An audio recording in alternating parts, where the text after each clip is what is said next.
All right, want to jump into Australian student visa fees. We've got tons of research here. Everything from the actual costs to some kind of surprising things, and even a few cool success stories. If studying in Australia is even like a possibility for you, this could seriously save you some money and headaches. Yeah, what's really interesting is that these fees aren't just like random numbers. They actually tell us something about how Australia sees international education and where their priorities are. So while we'll definitely get into the nuts and bolts, we'll also talk about what these costs mean in the bigger picture, for you. Sounds good. So the subclass 500 student visa is the main one, right? And our sources say it costs 710 Australian dollars, which is roughly 39,000 Indian rupees. But I kind of suspect there's more to it than that. Oh, absolutely. That's 710. That's just the beginning. Basically, it covers the administrative stuff, your application, Mhm. but there are a lot of other costs kind of hidden underneath. It's like the tip of the iceberg, really. Okay, so what other kinds of costs are we talking about here? Well, first off, if you're bringing family, like dependents, that's an extra fee right there. Yeah. Then you've got the health checkups you have to get.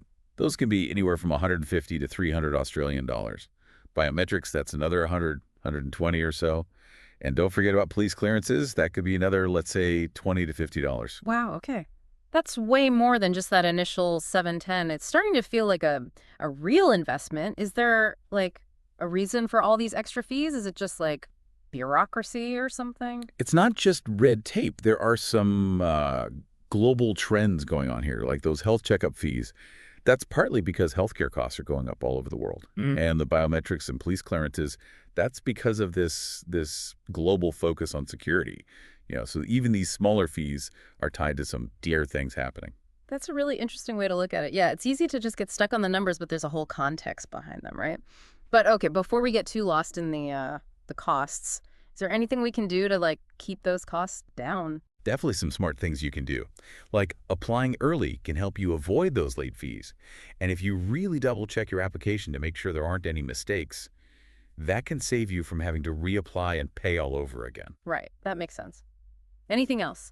Our research mentions something about talking to experts. Is that a good idea? It can be super helpful, yeah. Sometimes having a professional walk you through everything is, well, it's invaluable. They can help you avoid those common mistakes and make sure you're doing everything absolutely right. So it's like having a guide for your visa application journey. But I guess there are some costs that you can't avoid, Yeah, right? that it. Some fees are just non-negotiable, like that base visa fee that's set. And that's why it's so important to get your information from the right place, like the Australian government's Department of Home Affairs. They're the ones with all the official up-to-date details. Speaking of up-to-date details, we found out about a pretty big change that happened back in July 2024. The visa fee went up to 1,600 Australian dollars, and the savings you need to show went up to $29,710. That's a huge increase. What kind of impact has that had, especially for Indian students? Yeah, the impact on Indian students has been really noticeable. Our sources show that since those changes, there's been a 56% drop in visas issued to Indian students. It makes you wonder if, like, all these higher costs are actually shutting out some really talented students. That's a great point. It's not just about whether individual students can afford it. It's about, what it means for Australia's future workforce and how diverse their student population is. Exactly. And that's where those success stories you mentioned come in. Yeah. Organizations like LetzStudy, they help students figure all this out, and they've got some interesting examples. Oh, okay. Tell me more. I always like hearing those success stories, especially with something as tricky as visa applications. Well, one student, his name was Arjun, he was feeling totally overwhelmed by everything, the fees, the biometrics, the health insurance stuff. So he reached out to Let's Study, and they walked him through it all, even getting that OSHC, the Overseas Student Health Cover. And he got his visa. No big problems. He's living his dream in Australia now. That's awesome. Sounds like having that expert help made all the difference for him. But what about students who are worried about the whole cost of studying in Australia, not just the visa fees? That's a good question. And it leads us to another Let's Study success story. This student, Mir, she was really worried about, how expensive studying abroad would be. Let's Study helped her with the visa fees, but they also showed her potential scholarships and even part-time work options so she could manage her money better. So it's not just about getting the visa, it's about like looking at the whole financial picture and seeing what options are out there. That's smart. But were there any cases where things didn't go so well? There was one case, a student named Vicar. He had some delays because he was missing some important documents for his application. LetzStudy helped him get his paperwork sorted out and streamline the process. And he ended up getting his visa in just 20 days. Wow, that's fast. Shows you how even a little mistake can cause big problems with these applications. Having that expert support can really make a difference. For sure. It's all about having someone on your side who really understands the system and can help you navigate it all. But even with help, it's important to watch out for those hidden costs, the ones that kind of catch people off guard. You're right. We talked about the main fee and those other costs, but what about the stuff that's not on the official list? What else should people know about? Well, English language tests, those are a big one. Things like IELTS, TOEFL, or PTE, those can easily cost like 300 to 400 Australian dollars. And if you need any of your documents translated, that can add up too. Ah, yeah, translation fees. Those are always a surprise. Anything else? Oh, and the GTE statement. You mentioned GTE statements before, and I was hoping you could explain that a little. For someone listening who might not know, what exactly is a GTE statement and why does it cost money? Right. So basically, it's a statement where you have to, like, prove to the Australian government that you're really going to Australia for studying and that you plan to leave when you're done. Some students, they'll hire someone to help them write a really good GTE statement, and that's where the cost comes in. So it's like an extra guarantee for Australia. Makes sense that they want to make sure students are coming for the right reasons. But with all these costs, it's even more important to have your finances in order. Our sources say you need to show you have access to like 24,505 Australian dollars per year for living expenses, travel, tuition, all that. That's right, but actually that number's a bit outdated. With the new higher fees we talked about, the annual savings requirement is now $29,710. Oh, right. I forgot about that increase. So Australia is really upping the financial ante, huh? Yeah. Is there any particular reason why they're doing this? Well, it's all about making sure students can, actually support themselves while they're studying. They don't want students struggling or dropping out because they run out of money. It's about like making sure students have a good experience and protecting Australia's reputation as a great place to study. Yeah, that makes sense. It's like they're saying, we're happy to have you, but be prepared. But, okay, besides money, are there other things that might affect someone's chances of getting a visa? Totally. Meeting the academic requirements for your course, having a good GTE statement, and giving them all the right documents, all of that is super important. The visa application is complicated and every part matters. Sounds like a lot to keep track of. No wonder some students get help with it. Speaking of help, our sources talked about a few cases where things went wrong for students trying to get help. Like, there was this Spanish student whose visa application got messed up because the organization they were using, they didn't really help them like they promised. Yeah, that just shows how important it is to find a good, reliable source of information and help.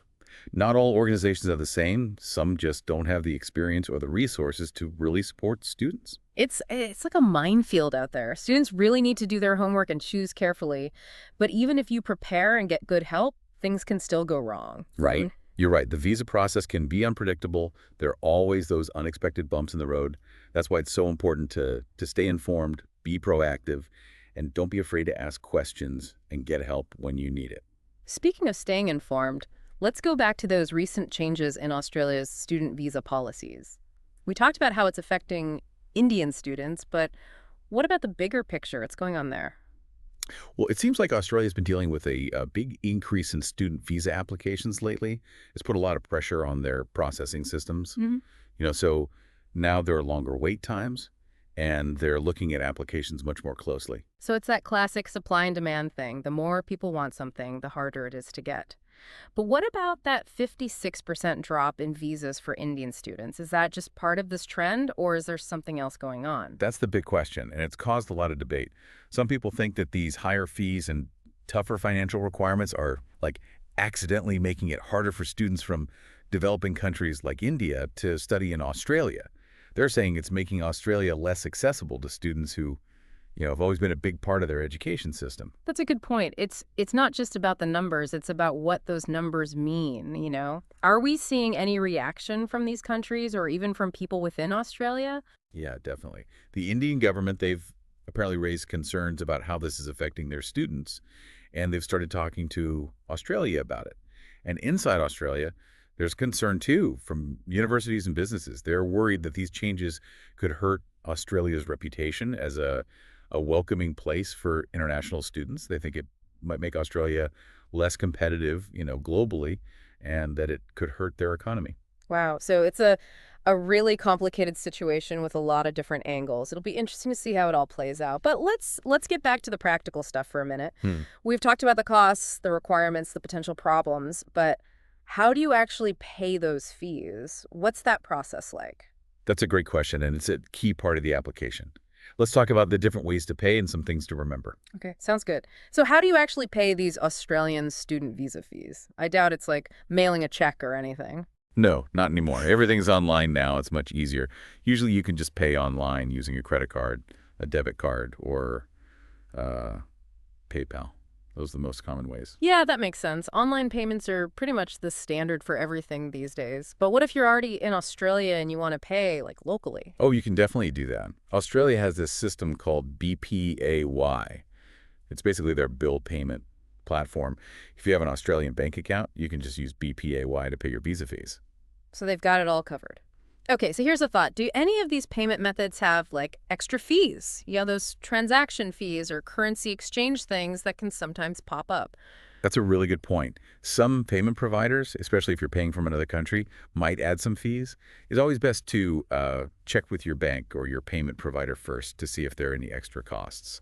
Good advice. It's always good to avoid those surprises. Well, before we wrap up, I want to go back to something we've talked about a few times already, getting expert help with this whole process. Yeah, I think it's super important. There's so much to figure out. It's easy to get overwhelmed. And having someone who really knows the system can be a huge help. Exactly. It's like having a guide, someone to lead you through the complicated world of Australian student visa applications. I like that. And yeah, organizations like LetzStudy, the ones we talked about with those success stories, they really do act like guides. They can help you understand the fees, make sure you meet all the financial requirements, even help you fill out those application forms correctly, which can be pretty confusing sometimes. Sounds like that kind of support could really take away a lot of the stress and uncertainty. Definitely. And it can also help you avoid those expensive mistakes or delays that could, really mess up your chances of getting the visa. Well, I think we've covered just about everything there is to know about Australian student visa fees. We talked about the base fee, the extra costs, all those hidden expenses, and even how to actually pay for it all. We also looked at those recent policy changes and how important it is to have someone knowledgeable helping you through this process. Yeah, we talked about how even though it can seem really tough, it's totally possible to get that visa if you have the right information and you prepare well. Exactly. So to everyone listening, don't let those fees stop you from going after your Australian dreams. Do your research, plan carefully, and maybe even get some expert help, and that student visa could be yours. Don't forget, the fees are just one part of it. What really matters is your passion for learning, your willingness to try new things, and your determination to make your dreams come true. That's a great way to put it. And on that note, we'll wrap up this deep dive. Until next time, happy exploring.